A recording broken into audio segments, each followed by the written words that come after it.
So hey guys, welcome back to my YouTube channel.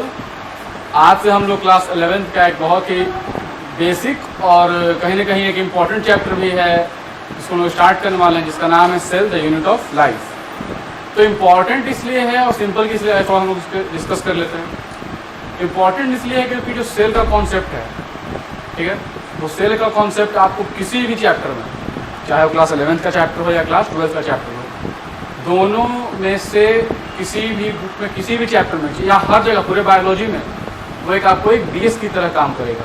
क्योंकि हर जगह कहीं ना कहीं कोई ना कोई चीज़, या हम लोग सोच सकते हैं कि लाइफ स्टार्टिंग कहाँ से होता है, सेल से।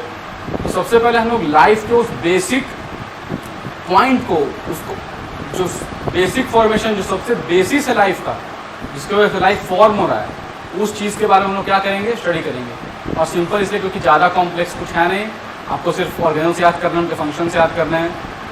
और वो जैसे जैसे हम लोग आगे बढ़ेंगे वैसे वैसे मैं आपको बताते जाऊँगा। तो चाहे इस चैप्टर का आप यूज़ एग्जाम्पल किस तरह समझ लेते हैं, जैसे कि रिप्रोडक्शन हो, जेनेटिक्स हो, ह्यूमन फिजियोलॉजी हो, प्लांट फिजियोलॉजी हो, एनाटॉमी हो, मॉर्फोलॉजी हो, कहीं भी बायोमोलिक्यूल्स हो, हर जगह आपको सेल का कॉन्सेप्ट यूज़ होगा। इसीलिए हम लोग इस चैप्टर को आज इंट्रोड्यूस करेंगे, स्टार्ट करेंगे, और मैं आपको इसका एक बेसिक इंट्रोडक्शन दूंगा, जिसमें हम लोग पढ़ेंगे कि सेल क्या है, उसका कितने तरह का होता है, ऑर्गेनिज्म कैसे डिवाइड करते हैं, और सेल थ्योरी क्या था। ठीक है, तो आइए इस वीडियो को शुरू करते हैं। तो अभी देखिए, सबसे पहले नाम क्या है, सेल। ठीक है, तो सेल का डिफिनीशन क्या है। सेल को हम बहुत तरीके से डिफाइन कर सकते हैं। जैसे पहला डिफिनीशन क्या है, a mass of protoplasm surrounded by a living membrane is known as cell. मतलब कि एक प्रोटोप्लाज्म का मान लीजिए ये सर्टेन मास है, इसको हम लोग एक लिविंग मेम्ब्रेन से सराउंड करते हैं, तो ये क्या बना दिया, सेल बना दिया। हम क्या बोल सकते हैं कि mass of protoplasm surrounded by a living membrane is known as cell. फिर हम लोग बचपन से ही, या हम लोग ये बोल सकते हैं कि क्लास 8-9 से ही पढ़ते आ रहे हैं, cell is the structural and functional unit of life. Cell क्या है आपका, सेल जो है वो स्ट्रक्चरल यूनिट भी है और फंक्शनल यूनिट भी है। ठीक है, स्ट्रक्चरल क्या है, स्ट्रक्चरल है क्योंकि ये बेसिक है या प्राइमरी है। Structure for an organism. ठीक है, हम लोग किसी भी ऑर्गेनिज्म का एग्जांपल लें, या तो humans, animals, birds, reptiles, amphibians, किसी का भी, या प्लांट में पेड़, हर्ब, सर्ट, ट्री, किसी का भी, तो उसमें जो सबसे बेसिक कंपोनेंट जो है, सबसे प्राइमरी कंपोनेंट, सबसे छोटा कंपोनेंट, वो क्या होगा, ये सेल होगा। ठीक है, तो स्ट्रक्चरल क्यों बोल रहे हैं, क्योंकि ये बेसिक कंपोनेंट है। जैसे कि हमारा एक घर है, तो उस घर में क्या होगा, दीवार होंगे, दीवारें होंगी। तो बेसिक कंपोनेंट क्या है, ईंट है, सैंड है, सीमेंट है, रॉड्स, आयरन के रॉड्स हैं, ये सभी चीज़ें क्या है, उस हाउस की बेसिक कंपोनेंट्स। इनके बिना उस हाउस का कंस्ट्रक्शन हम लोग इमेजिन नहीं कर सकते हैं। उसी तरीके से बिना सेल के हम लोग किसी भी मल्टी सेलुलर ऑर्गेनिज्म, हालांकि हम लोग पढ़ेंगे क्या होता है, आप लोग जानते भी होंगे, सबसे जो स्ट्रक्चर बनाता है, जो स्ट्रक्चर का सबसे बेसिक यूनिट क्या है, सेल। फंक्शनल क्या है, क्योंकि सबसे बेसिक है तो फंक्शन जो होगा, हालांकि हम लोग क्या जानते हैं, 10th में आप लोगों ने पढ़ा होगा लाइफ प्रोसेस में डाइजेशन, मैंने वीडियो बनाया, उसको आप चाहे तो देख सकते हैं। उसमें क्या है कि ऑर्गन्स है, ग्लैंड्स है, वो सभी चीज़ें सेक्रेट करते हैं। वो ग्लैंड्स किससे बने हुए हैं, ग्लैंड्स भी तो सेल से बने हुए हैं। स्टमक किससे बना हुआ है, सेल से बना हुआ है। हम लोग जिसको गैस्ट्रिक ग्लैंड पढ़े थे, ग्लैंड क्या है, ग्लैंड सेल है। वो सेल कुछ क्या कर रहा है, सिक्रीट कर रहा है, जिसकी वजह से उसको हम लोग ग्लैंड बोल रहे हैं। तो सिक्रीशन क्यों कर रहा है, फंक्शनल क्या है, सबसे बेसिक जो यूनिट है फंक्शन का, डाइजेशन होगा, रेस्पिरेशन होगा। हम लोग पढ़ेंगे जब आगे बढ़ेंगे तो कि सेलुलर मेटाबॉलिज्म में कैसे एटीपी, ग्लूकोज टूटता है, एटीपी बनता है, वो सभी एक सेल के अंदर होता है। तो सेल क्या है, site for all kinds of reactions. ठीक है, सेल क्या है, एक साइट है जहां पे लगभग सभी प्रकार के रिएक्शंस होते हैं। तो स्ट्रक्चरल फंक्शनल यूनिट इसलिए है, ठीक है। तो आप लोग इसको लिख सकते हैं,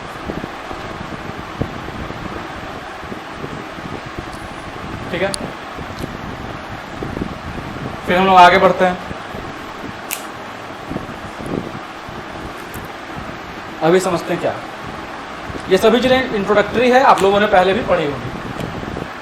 तो सेल नंबर ऑफ सेल के बेसिस पे, ठीक है, किसी भी ऑर्गेनिज्म में नंबर ऑफ सेल कितना है, ठीक है।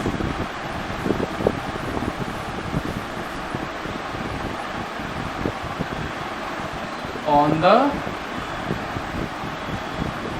Basis of number of cells या कंपोजिशन ऑफ सेल, दो तरीके के ऑर्गेनिज्म होते हैं। पहला यूनिसेलुलर ऑर्गेनिज्म और दूसरा मल्टीसेलुलर ऑर्गेनिज्म, ठीक है। ऑर्गेनिज्म ये आप लोग लिख लीजिएगा। On the basis of number of cell 2 types of organisms are classified, ठीक है। जैसे कि यूनिसेलुलर में क्या है, वैसे ऑर्गेनिजम्स, वैसे लिविंग ऑर्गेनिजम्स जो कि मेड अप ऑफ, जो किससे बने हुए हैं, सिंगल सेल से बने हुए हैं, ठीक है। सिंगल सेल, उसी एक सेल में डाइजेशन भी होगा, उसी में रेस्पिरेशन भी होगा, अगर प्लांट है तो उसी में फोटोसिंथेसिस भी होगा, मतलब कि एक ही सेल है, एक्सक्रीशन भी उसी से होगा, ठीक है। और मल्टी सेलुलर क्या है, made up of many cells. Many cells कहने का मतलब कि बहुत लार्ज अमाउंट में नंबर ऑफ सेल्स का बात कर रहे हैं हम लोग यहाँ पे, ठीक है। तो आप लोग एक सिंपल क्वेश्चन बताइए, वैसा ऑर्गेनिज्म जो सिंगल सेल का बना हुआ है और एक ऐसा ऑर्गेनिज्म जो कि मल्टी सेलुलर है, तो कॉम्प्लेक्स स्ट्रक्चर किसका ज़्यादा होगा, यूनिसेलुलर वाले का कि मल्टी सेलुलर वाले का। तो आप लोग क्या बताइएगा कि मल्टी सेलुलर वाले का क्या है, इसका कॉम्प्लेक्स ऑर्गेनाइजेशन होता है। समझ में आ रहा है, कॉम्प्लेक्स ऑर्गेनाइजेशन क्यों होता है मल्टी सेलुलर ऑर्गेनिज्म का, क्योंकि बहुत लार्ज नंबर ऑफ सेल से बने हुए हैं।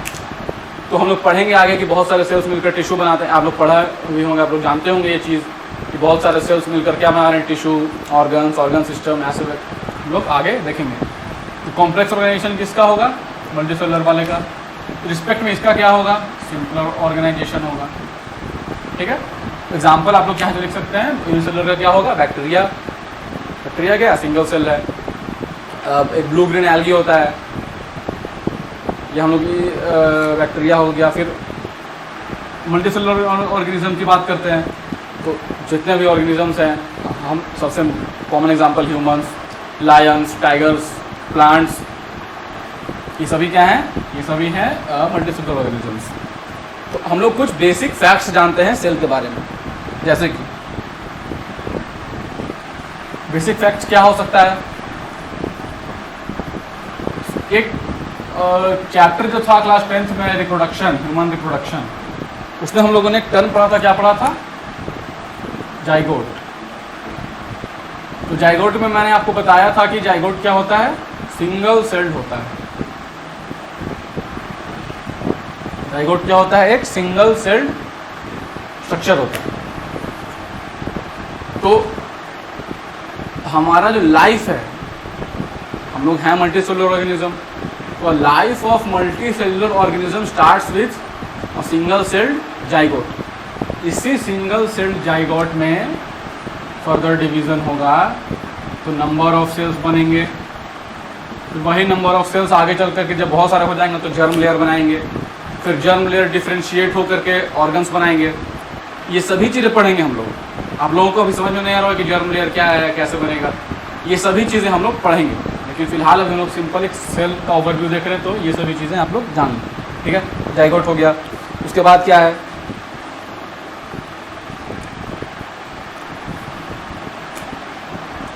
तो हम लोग अब आगे देखते हैं क्या, थोड़ा हिस्टोरिकल बैकग्राउंड सेल का, कि डिस्कवरी किसने किया, न्यूक्लियस का डिस्कवरी कौन किया, ये सभी चीज़ें हालांकि आप लोग जानते होंगे, तो हम लोग एक बार देख लेते हैं, ठीक है। तो सबसे पहला बार रॉबर्ट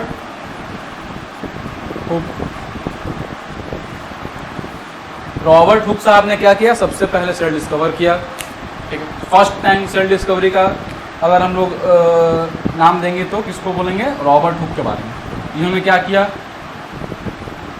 सेल को डिस्कवर किया किसमें? कॉर्क में। अब कॉर्क क्या होता है इसको हम बहुत अच्छे तरीके से पढ़ेंगे किसमें? प्लांट एनाटॉमी में।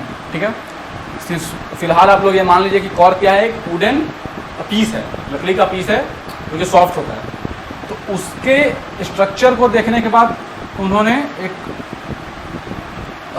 सेल का डिस्कवरी किया। ठीक है, सबसे पहली बार किसको दिया जाता है ये श्रेय कि कौन डिस्कवरी किया? Robert Hooke. ठीक है, और रॉबर्ट हुक ने उसको नाम क्या दिया? Cellula. Robert Hooke named it cellula. और इन्होंने बुक लिखा, आप लोग बुक का नाम लिख सकते हैं, नीट में सवाल आ भी चुका है, माइक्रोग्राफिया। यहाँ तक दिखाई दे रहा है, मैं स्पेल कर देता हूँ। माइक्रो MICROGRAPHIA माइक्रोग्राफिया नाम का बुक लिखा किसने? रॉबर्ट हुक ने। और जब उन्होंने सेल देखा तो सेल नहीं बोला, क्या बोला? सेलुला। नाम क्या दिया? सेलुला। फिर आ गया है कौन? लेवेनहुक। लेवेनहुक, एंटोनियो वान लेवेनहुक ने क्या किया? फर्स्ट टाइम लिविंग सेल का डिस्कवरी किया। एंटोनियो वान लेवेनहुक ने क्या किया? सबसे पहले लिविंग सेल का डिस्कवरी किया। उसके बाद कौन है? उसके बाद आए रॉबर्ट ब्राउन। बाद में कहने का मतलब कि पहले रॉबर्ट हुक ने क्या किया? सबसे पहली बार देखा डेड सेल। ये सेल कैसा था? इसको आप लोग लिख लीजिएगा यहाँ, डेड सेल था। ठीक है, डेड सेल था रॉबर्ट हुक ने जो देखा था। लिविंग सेल सबसे पहले किसने देखा? लेवेनहुक ने। और न्यूक्लियस का डिस्कवरी किसने किया? रॉबर्ट ब्राउन ने क्या किया? Discovery of nucleus. ठीक है, क्या है? डिस्कवरी ऑफ न्यूक्लियस किसने किया? रॉबर्ट ब्राउन ने।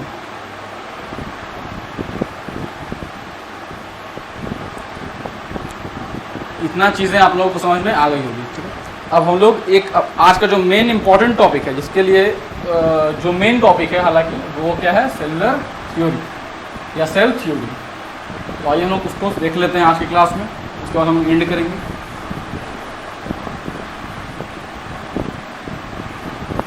Cell theory.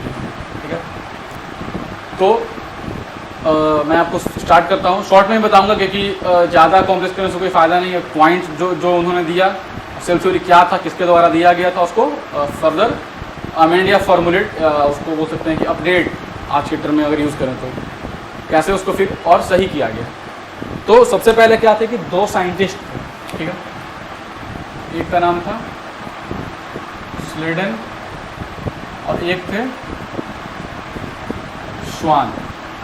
ये थे बोटनिस्ट, मतलब जो प्लांट्स को स्टडी करते हैं। और ये क्या थे? ये थे जूलॉजिस्ट। आप देखिए क्या है भाई, ये तो बोटनी पढ़ रहे हैं अपना। तो इन्होंने क्या कहा कि जो प्लांट सेल है, प्लांट सेल के पास एक यूनिक कैरेक्टरिस्टिक है। क्या है? Unique characteristic. और ये यूनिक कैरेक्टरिस्टिक है क्या? कि उसके पास क्या है? Cell wall. तो वो क्या है characteristic? Present of cell wall. ठीक है, मतलब स्लेडन साहब जो थे बोटनिस्ट, उन्होंने क्या कहा कि प्लांट सेल के पास एक यूनिक कैरेक्टरिस्टिक्स है। और वो कैरेक्टरिस्टिक क्या है? कि उसके पास एक सेल वॉल है। ठीक है, अब आगे हम लोग देखते हैं। श्वान जो थे ये जूलॉजिस्ट थे, उन्होंने एनिमल सेल को देखा। तो इन्होंने क्या कहा कि जो एनिमल सेल जो है, ठीक है, एनिमल सेल जो है ये सराउंडेड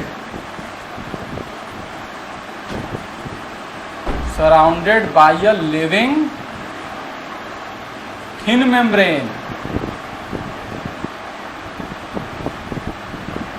ठीक है, animal cell is surrounded by a living thin membrane. उसको उन्होंने क्या बोला? जिसको सेल मेम्ब्रेन का नाम हालांकि इनके द्वारा नहीं, नागेली के द्वारा दिया गया था, लेकिन वो लिविंग मेम्ब्रेन क्या था? Cell membrane. हम लोग उसको आगे पढ़ेंगे। तो दो साइंटिस्ट थे, एक स्लेडन एक स्वान। एक ने श्रेडिन क्या थे बोटनिस्ट, उन्होंने क्या कहा कि जो प्लांट सेल का क्या होता है, एक यूनिक कैरेक्टरिस्टिक्स होता है जो कि क्या है, presence of cell wall. Cell wall क्या होता है, उसके पास प्रेजेंट होता है प्लांट सेल में। और एनिमल सेल में क्या कहा कि जो एनिमल सेल है वो सराउंडेड बाई एक लिविंग थिन मेम्ब्रेन है। ये बात किसने कही, श्वान साहब ने।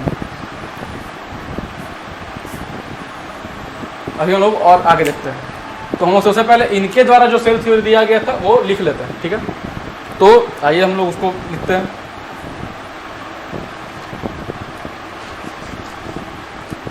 ठीक है, स्टार्ट करते हैं क्या कि cell theory was given by Schleiden and Schwann in 1939। ठीक है, कब दिया इन्होंने, 1939, सॉरी 1839। ठीक है, इन्होंने कहा क्या, स्लेडेन और स्वान थे, इन्होंने क्या कहा। तो सबसे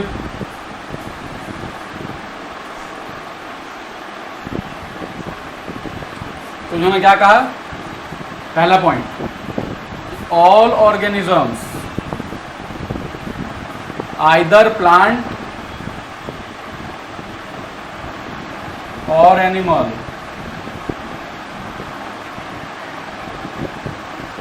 आर कंपोज्ड ऑफ सेल्स। ठीक है, जितने भी ऑर्गेनिजम्स हैं, आइदर प्लांट और एनिमल, सारे जो ऑर्गेनिजम्स हैं वो किसके बने होते हैं, सेल के बने हुए होते हैं। ठीक है, दूसरा पॉइंट क्या कहा, कि structural cells are the structural and functional unit of an organism. ठीक है, क्या कहा, cells are structural and functional unit of organism. लेकिन यहाँ पे इन्होंने क्या नहीं बताया कि अगर कोई एक सेल है, ये मान लीजिए कि एक सेल, हम थोड़ा इसमें मैथ्स का कॉन्सेप्ट लाते हैं। ठीक है, ये एक सेल है, तो नया सेल जो बनेगा, सपोज ये वाई सेल बना, ये वाई सेल कहाँ से बना, न्यू सेल का फॉर्मेशन के बारे में इन्होंने कुछ नहीं बताया कि जो नया सेल है वो कैसे बन रहा है, उसका प्रोसेस क्या है, कैसे उसका फॉर्मेशन हो रहा है। तो फिर क्या है, एक साइंटिस्ट है, उनको लोग क्या बोलते हैं, रुडोल्फ वर्चोव या वर्को बहुत लोग पढ़ते हैं। तो रुडोल्फ वर्चोव ने क्या कहा, इन्होंने बताया कि एक लाइन दिया, एक सेंटेंस बोले, क्या बोले, ओमनिस सेलुला ई सेलुला। ठीक है, रॉबर्ट वर्चोव ने क्या, रुडोल्फ वर्चोव ने क्या कहा कि ओमनिस सेलुला ई सेलुला, मतलब कि new cells arise from pre existing cell. कहने का मतलब कि कहीं ना कहीं ये जो वाई सेल है ये किससे फॉर्म हुआ है, एक्स सेल से। ये सेल डिवाइड किया तो दो सेल में कन्वर्ट हुआ, फॉर एग्जांपल एक जेड और एक वाई। तो नया सेल किससे बन रहा है, प्री एग्जिस्टिंग सेल से। यही सेल जो है वो क्या है, प्री एग्जिस्टिंग, जो पहले से एग्जिस्ट कर रहा है या कर रहा था, वो डिवाइड हुआ, दो सेल में कन्वर्ट, दो सेल का फॉर्मेशन हुआ। तो रॉबर्ट रुडोल्फ वर्चोव ने क्या कहा, आप लोग ऐड कर सकते हैं, यहाँ लिखिएगा आप लोग कि but Schleiden and Schwann didn't explain about the formation of new cell, that how new cells are form. Then later comes the Rudolf Virchow. उसका स्टेटमेंट क्या था कि omnis cellula e cellula. Rudolf Virchow gave an statement omnis cellula e cellula which means that cells arise from pre existing cells. ठीक है, और ये सभी चीज़ें। उसके बाद ये था उनके बारे में। तो सेल थ्योरी फाइनली क्या कर सकते हैं, सेल थ्योरी में ये और ये दोनों तो होगा ही, हमें थर्ड पॉइंट क्या ऐड करना है कि all cells arise from pre existing cells. ठीक है, मतलब सेल थ्योरी फाइनली जो फॉर्मुलेट नया बनाया गया उसमें क्या था, 3 पॉइंट्स है। पहला पॉइंट क्या है कि all organisms are made up of cell, either plant और एनिमल, जो भी है सब सेल से बने हुए होंगे। सेल्स क्या है, structural and functional unit of organism या लाइफ है। आप लोग यहाँ लाइफ कर दीजिए। ठीक है, सेकंड स्टेटमेंट क्या था ये। थर्ड क्या था रुडोल्फ वर्चोव के स्टेटमेंट के बाद, all cells arise from pre existing cell. तो ये था सेल थ्योरी। लेकिन इसका कुछ लिमिटेशंस है, मतलब कुछ एग्जांपल्स हैं जहाँ पे ये सेल थ्योरी अप्लाई नहीं होता है। तो हम लोग उस एग्जांपल को भी देख लेते हैं। जैसे कि अगर हम लिमिटेशन की बात करें, नीचे तो आप लोग को नहीं दिख रहा होगा। बात करते हैं लिमिटेशन की, ठीक है। लिमिटेशंस लिमिटेशन क्या है? सेल थ्योरी जो है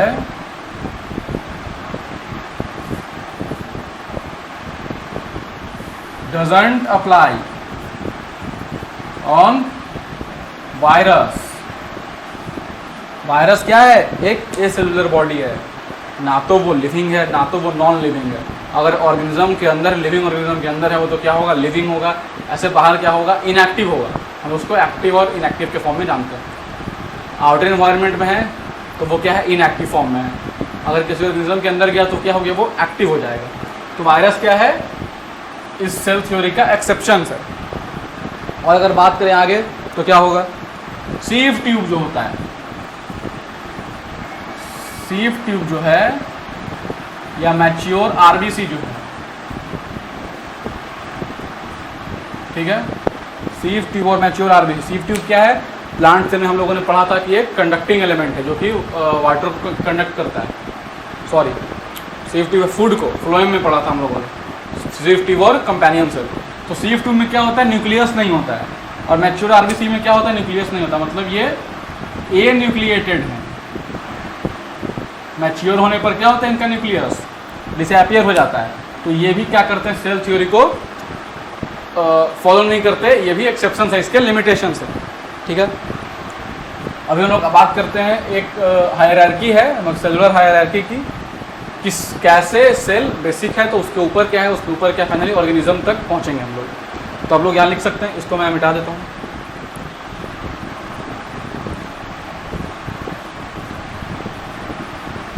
ठीक है, क्या है? Cellular hierarchy.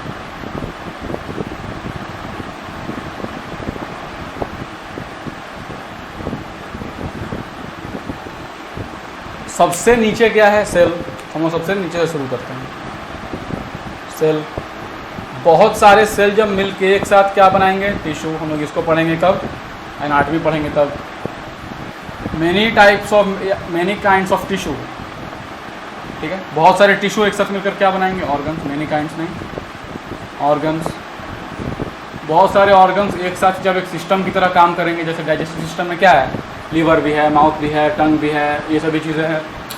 ऑर्गन सिस्टम, बहुत सारे ऑर्गन्स जब एक सिंक्रोनाइज्ड वे में काम करते हैं तो उसको क्या बोलेंगे? Organ system. और फाइनली ये ऑर्गन सिस्टम मिलकर क्या बनाते हैं? ऑर्गेनिज्म। तो सेल हमारा क्या है? सबसे बेसिक यूनिट। टिश्यू क्या है? टिश्यू दो तरीके का होता है, यहाँ हम थोड़ा सा इंट्रोडक्शन ले लेते हैं। एक एनिमल टिश्यू और एक प्लांट टिश्यू। प्लांट टिश्यू मतलब क्या? Vascular tissue, general cortex, epidermis, meristematic tissue, permanent tissue, xylem, phloem, ये सभी क्या है? प्लांट टिश्यू के टाइप हैं। एनिमल टिश्यू में क्या होगा? Muscular tissue, nervous tissue, connective tissue, epithelial tissue, ये सभी चीज़ें, ये सभी जो टिश्यूज हैं वो किसमें होंगी? एनिमल सेल, मतलब एनिमल्स में पाए जाएंगे। फिर ऑर्गन्स क्या है? जैसे लिवर है, किडनी है, स्टमक है, ये सभी चीज़ें क्या है? ऑर्गन्स है। फिर जब stomach, liver, mouth, tongue, intestine, small intestine, large intestine, ये सभी एक सिंक्रोनाइज्ड वे में काम करेंगे, एक साथ एक सिस्टम बनाएंगे, उसको क्या बोलेंगे? Digestive system. तो आप लोग चाहे तो यहाँ लिख सकते हैं ऑर्गन सिस्टम में क्या? डाइजेस्टिव सिस्टम, रेस्पिरेटरी सिस्टम, ये सभी टाइप के सिस्टम्स हैं। फिर ये सब एक साथ क्या हो जाएंगे? बहुत सारे सिस्टम जब एक साथ मिल जाएंगे तो क्या होगा? एक ऑर्गेनिज्म का फॉर्मेशन होगा। ये था आपका सेलुलर हायरार्की, ठीक है। तो इस क्लास में, इस वीडियो में बस इतना ही। हम लोगों ने अभी तक क्या पढ़ा? सेल का इंट्रोडक्शन, उसका डिफिनीशन क्या था, 2-3 डिफिनीशन पढ़े हम लोगों ने। कहाँ कहाँ सेल का कॉन्सेप्ट यूटिलाइज होगा? हर जगह यूटिलाइज होगा, लगभग सारे हेमिस्फीयर्स में। जहाँ भी बायोलॉजी पढ़ेंगे वहाँ सेल का कॉन्सेप्ट है वो यूज़ होगा ही, ठीक है।